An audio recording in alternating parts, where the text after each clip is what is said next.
प्रधानमंत्री नरेंद्र मोदी ने आज 108वीं भारतीय विज्ञान कांग्रेस का उद्घाटन किया। इस दौरान पीएम मोदी ने वीडियो कॉन्फ्रेंसिंग के माध्यम से कार्यक्रम को संबोधित किया। साथ ही पीएम मोदी ने कहा कि अगले 25 वर्षों में भारत जिस ऊंचाई पर होगा उसमें भारत की वैज्ञानिक शक्ति की भूमिका बहुत महत्वपूर्ण होगी।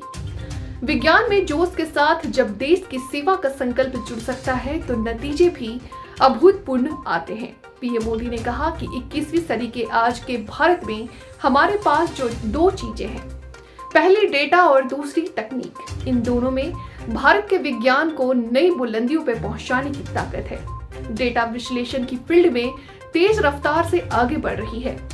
आज का भारत जिस साइंटिफिक अप्रोच के साथ आगे बढ़ रहा है, हम उसके नतीजे भी देख रहे हैं। साइंस के क्षेत्र में भारत तेजी से विश्व के टॉप 10 देशों में शामिल हो रहा। प्रधानमंत्री नरेंद्र मोदी ने फिर कहा कि विज्ञान के प्रयास तभी फल सकता है जब वो प्रयोगशाला की जमीन पर उतरे।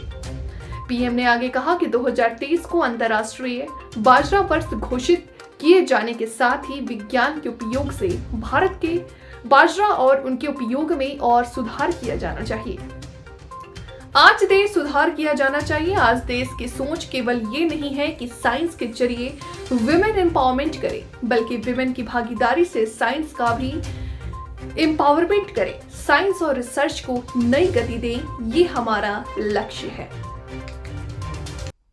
साथियों, किसी भी वैज्ञानिक के लिए असल चुनौती यही होती है कि वो अपने नॉलेज को ऐसे एप्लीकेशंस में बदल दें जिससे दुनिया की मदद हो सके। जब साइंटिस्ट अपने प्रयोगों से गुजरता है तो उसके मन में यही सवाल रहते हैं कि क्या इससे लोगों का जीवन बेहतर होगा या उनकी खोज से विश्व की जरूरतें पूरी होगी।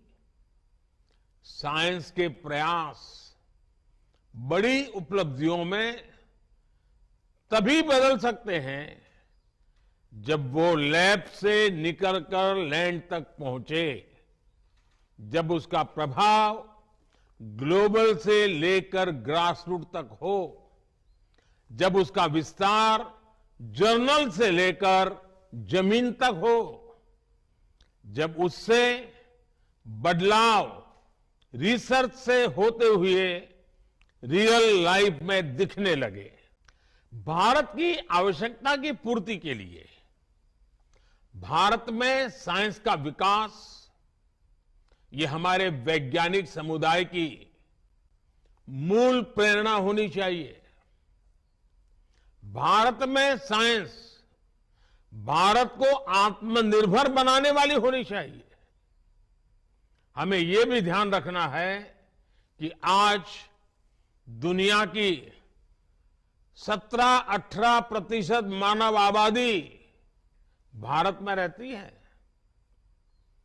ऐसे साइंटिफिक वर्क्स जिनसे भारत की जरूरतें पूरी होगी, उनसे विश्व की 17-18% मानवता को गति मिलेगी और इसका प्रभाव संपूर्ण मानवता पर पड़ेगा। इसलिए हम ऐसे विषयों पर काम करें जो आज पूरी मानवता के लिए जरूरी है। उदाहरण के लिए अगर हम एक विषय ले लें, एनर्जी। बढ़ते हुए भारत की एनर्जी नीड्स लगातार बढ़ने ही वाली है।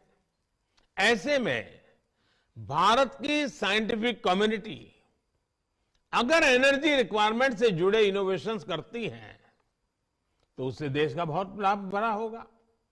खासकर हाइड्रोजन एनर्जी की अपार संभावनाओं के लिए देश नेशनल हाइड्रोजन मिशन पर काम कर रहा है।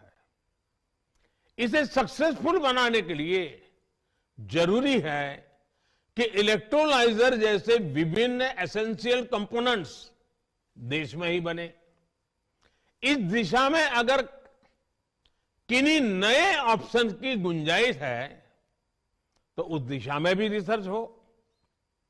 हमारे वैज्ञानिकों को और इंडस्ट्री को इसके लिए साथ मिलकर काम करना होगा। साथियों, आज हम एक ऐसे दौर में जी रहे हैं जब मानवता पर नई नई बीमारियों का संकट मंडरा रहा है। हमें नए वैक्सीन तैयार करने के लिए रिसर्च एंड डेवलपमेंट को बढ़ावा देना होगा।